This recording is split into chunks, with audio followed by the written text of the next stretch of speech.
People are saying that okay, we want to use the GPT-4 and things like that, but not everyone can uh, afford that many GPUs and train their own model. So they'll have to somehow figure out a way that I don't want to share my data, but I would want to get benefit from someone else's data. yes, someone else's data, or at least the LLM capabilities that Yeah. is there. Moving to the next article, it's about healthcare. So we have key considerations to Cancer Institute's Gen AI deployment. Seems like there's an article in the CIO website, and yeah, end users at the Dana-Farber Cancer Institute saw the possibilities for Gen AI use cases soon after the technology emerged, but adopting it required careful thought about safety, security, and especially governance. The overhype of Gen AI was unavoidable last year, yet despite all the distraction, unproven benefits and potential pitfalls, Dana-Farber Cancer Institute CIO uh, Naomi Lennon didn't want to ban the technology outright. It was undeniably groundbreaking, and there could be interesting things that institute's employees might have been able to do with it. I think I think one of the podcasts we also talked about, right? How you can use multiple imagery and these kind of things to identify if there are any cancerous cells or from the report or stuff like that. And most departments had specific problems that they were trying to solve, exponentially more efficient. I'm just trying to see what more specific to this article that could be. Like, it's a very long article. Talks about HIPAA. So employees interacting with OpenAI chatbot directly. That allows the institute to track usage of queries and get an overall view of how people use the tool. Oh, okay. It allows. So I think they made a front end for the OpenAI. So not directly giving the access, but making a front end so that they could track how people are going to use. And it also helps in controlling the prompts, giving the data like security, compliance, PII checks, and other guardrails. Yeah, they could build their own set of checks, right? Before Yes, they and then all the HIPAA compliances and all that stuff. The obligation to protect patient privacy data under HIPAA precluded the institute from using public Gen AI services like ChatGPT, and training an LLM from scratch was too cost prohibitive.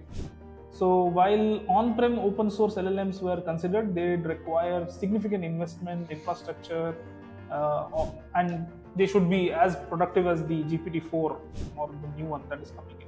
So this is one other thing, right? I mean, people are saying that okay, we want to use the GPT-4 and things like that, but not everyone can afford that many GPUs and train their own model. So they'll have to somehow figure out a way that I don't want to share my data, but I would want to get benefit from someone else's data. Yes, someone else's data, or at least the LLM capabilities that is there. So how do we bridge this gap itself? So GPT-4 DCI's API is available to initial technical testers and many exploring RAG techniques for reliable information extraction and aggregation. So I think they have done an internal GPT for Dana-Farber Cancer Institute. As an example of policy guardrail, all members of the workforce are required to take responsibility for their work products, irrespective for the means of generation. So everyone has to verify that. And there's vendor management, and let's look at the conclusion part. Right? Responsible multi-regional governance committee.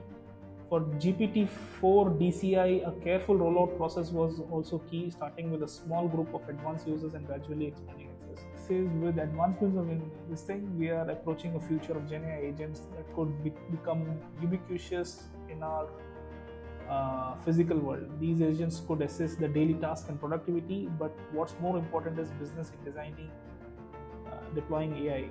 Our ultimate professional mandate is to support Dana-Farber's mission of reducing the burden of cancer in the world. Interesting. Let's see if we can give it to Bing, and let's see how Bing performs.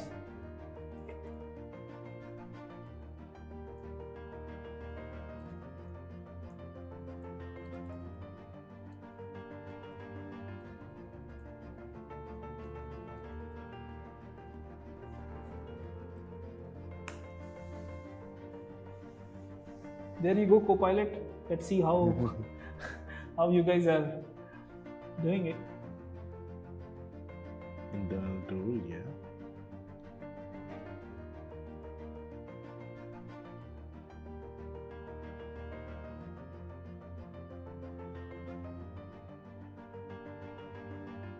Okay, not bad. So AI governance, how the whole governance thing, I think we read about it, how uh, Dana-Farber Cancer Institute implemented a governance framework. So they made a front end to track what is if there is no PII going in, no sensitive information going out. So they made their own front end with the check.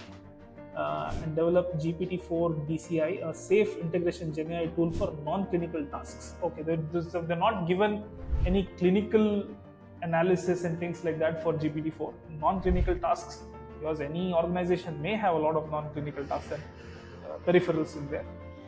Controlled deployment, introduce training and privacy policies and a vetting process for AI in third-party systems, right? And emphasized human oversight and ethical considerations in AI applications. So this is basically are some four key things, and I think it's a good guardrail, right? Having these kind of measures, especially in the healthcare. Yeah. How to implement and how to keep it safe.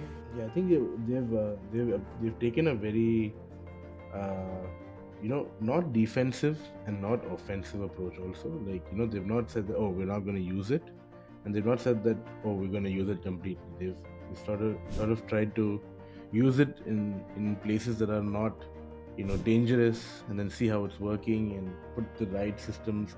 And I think this is a very good example of how more mature organizations will be looking at using AI, like, because they have a lot more to lose, and a lot of existing processes and protocols that they can't put at risk, right? So I think this is a good example of how sensitive industries will start implementing AI.